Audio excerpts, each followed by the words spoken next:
Hey guys, I'm Walt Wagner with Tactical Application Vehicles, and I'm going to go through a little walk around here for you on this really awesome project we've been working with.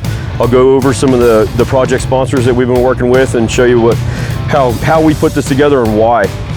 We kind of found a need to bridge the gap between what we do with our trucks, our expedition trucks that we build, and adventure motorcycles, and a UTV falls perfectly within that.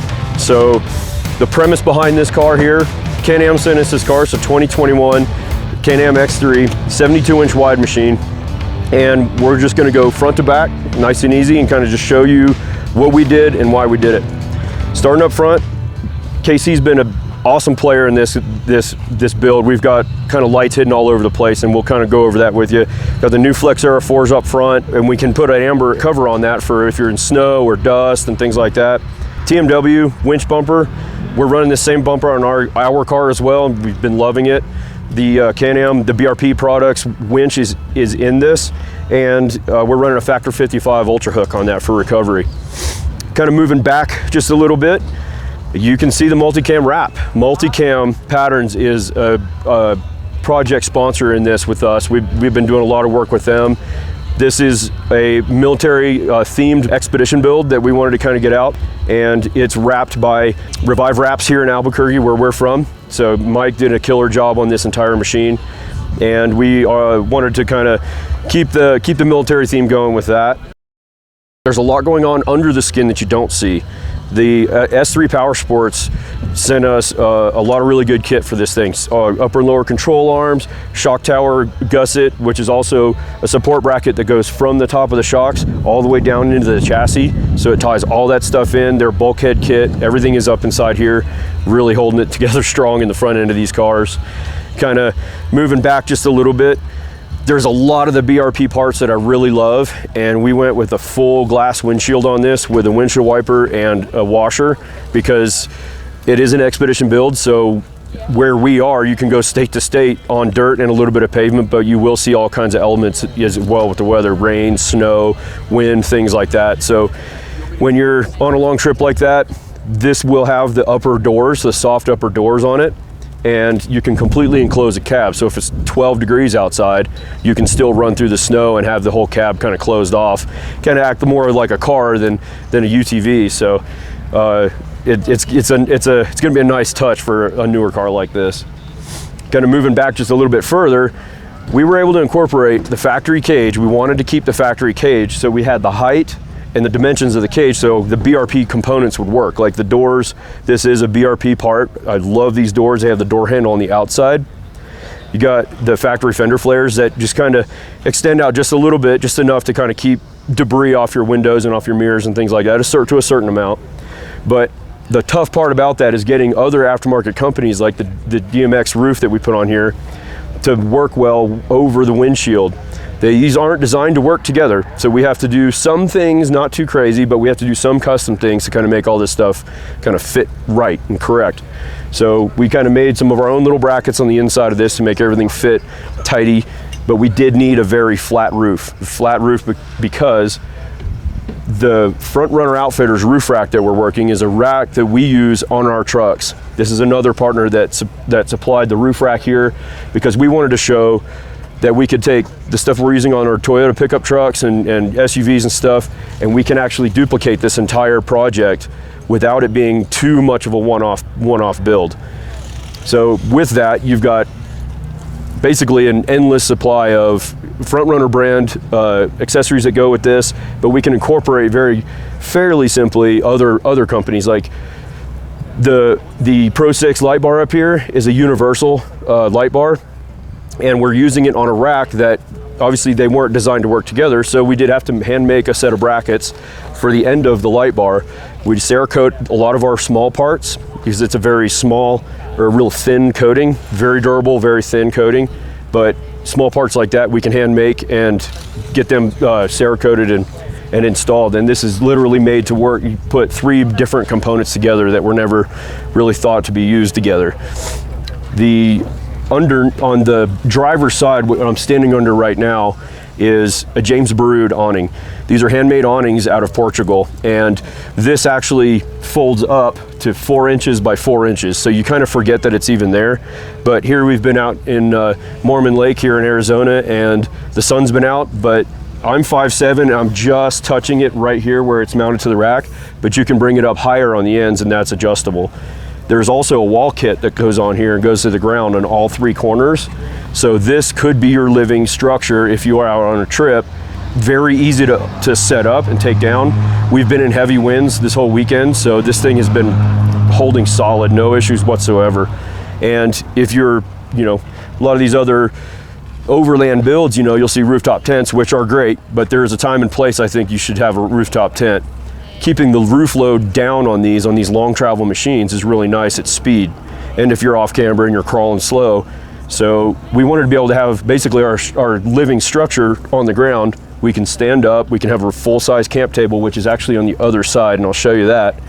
And you can have, you know, plenty of room for several people. We've got 3 seats in this. You could have 3 people camped right here on cots, you know, perfectly comfortable. So that's kind of the idea behind this. Low profile, lightweight, adventure motorcycle-esque build, you know, to kind of keep it some creature comforts like the fridge. We're running a Dometic CFX3 model fridge. This is a fridge and a freezer. So, I mean, you can literally have, you know, frozen meat down in the bottom, you know, ice cream, whatever you want. We're able to do that because this fridge runs extremely efficient. When you first turn it on, it doesn't spike and charge 100% right off the bat.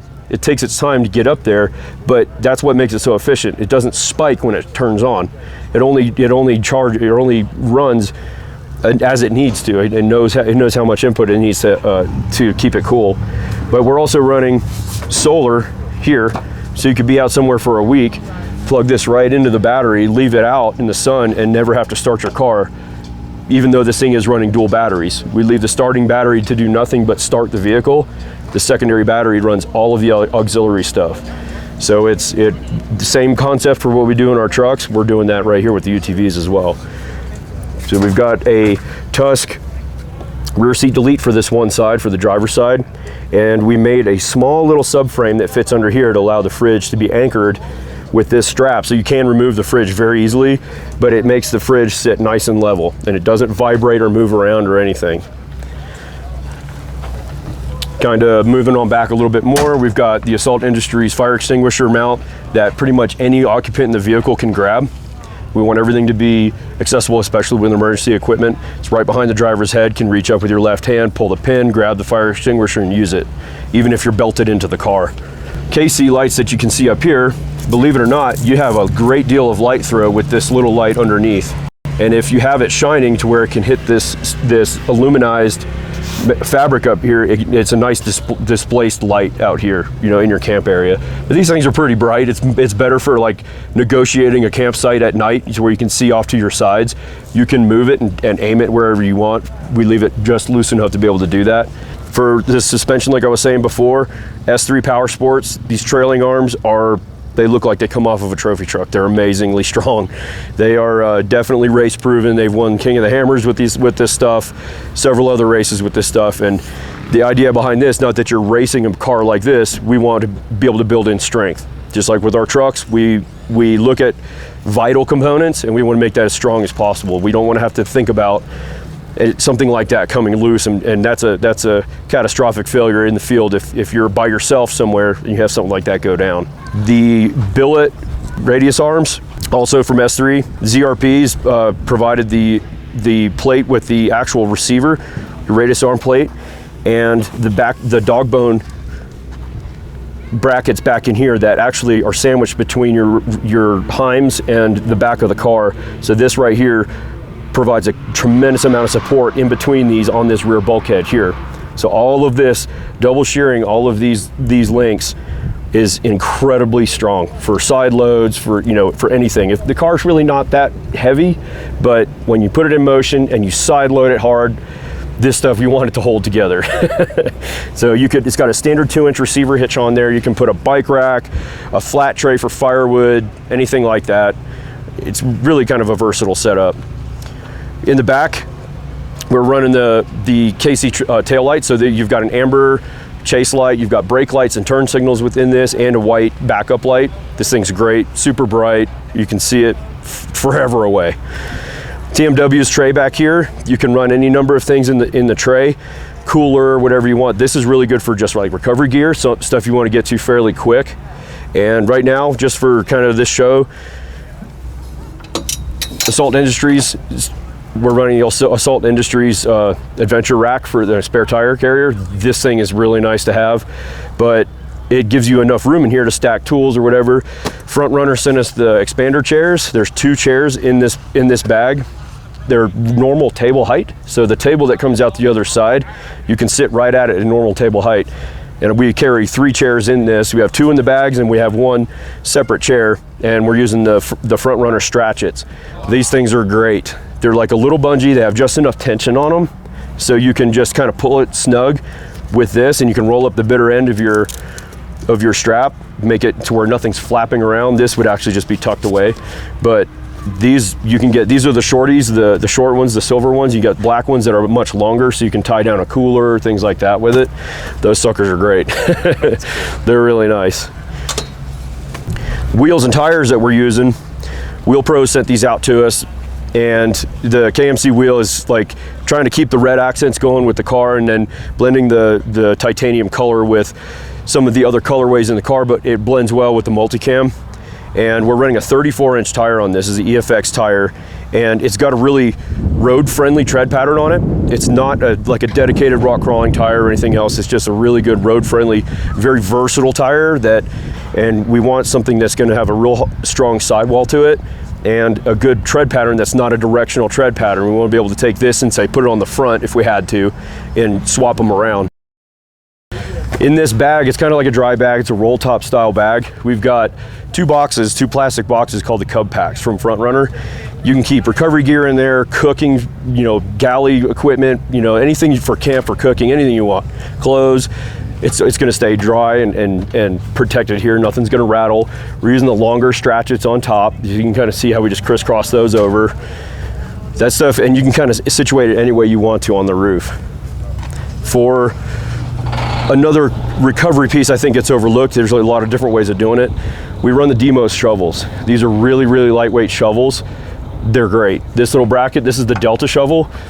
So the little pin, we kind of do a couple little things to kind of help them out, but we use some heat shrink and some fuel hose and stuff on this pin so it doesn't make a metallic vibration sound when it's on the roof. But you just pull your little pin, and then the tab, there's one little tab, just pop open, and pull your shovel out. And these shovels expand out the full length of a full-size shovel. Very lightweight, very strong, and then you can adjust it in several different ways. Pull this pin, and it can be used locked into place here or here like a standard shovel, or you can just use it this way and drag something flat if you needed to. And they're super light, aluminum. There is a steel version that you can get, but the aluminum have been incredibly useful for us. And that just sits right up in behind the lights, nice and tight. For storage though, for lockable storage on the roof, we're running a Zargus case. Zargus is another partner in this that the case itself is extremely light. That's another big thing about a lot of these storage units, that when they're empty, they're still heavy. When you have a case large enough that you want to put something longer in, it kind of starts to weigh a lot, and then you'll feel that even if it's empty on the roof. So the Zargus case has 2 lockable latches on it. It's right above the awning, so when the awning's closed, you have full access to the case. So for the interior of this, there is a communication system. We're running a rugged radios comm system, so that all three passengers will have a radio headset that you can talk to each other via intercom, and we can talk car to car. So if we have a convoy of people, we got, say, 3 or 4 cars, we can talk car to car with a push button on the driver's wheel, on the steering wheel, driver's side. Passenger side has a grab handle. There's a push to talk button on there as well.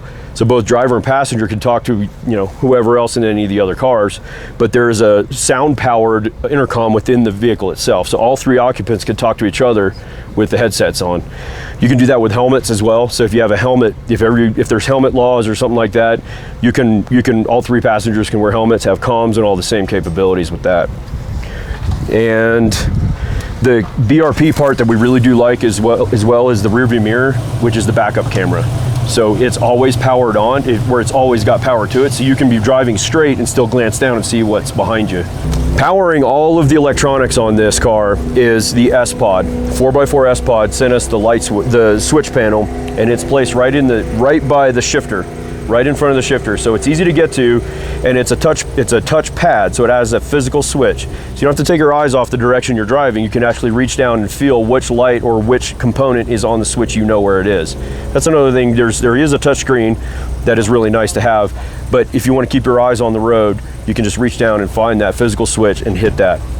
We wanted to kind of just show everybody as they see it. This car is going to be all over the country. We're headed out to another event next week so that people will be able to put their hands on this thing and check it out. If you'd like to see more of this, give us a shout at Tactical Application Vehicles on YouTube, as well as TAV LLC on Instagram, TAV_UTV_moto for all of the UTV and adventure motorcycle stuff. What we do, we build highly capable, custom-tailored expedition vehicles, primarily on the Toyota platforms, but we're bridging the gap from that to adventure motorcycles with the UTVs. You'll see a lot of the same components on trucks, UTVs, and motorcycles when you go to visit our new website, tavllc.com.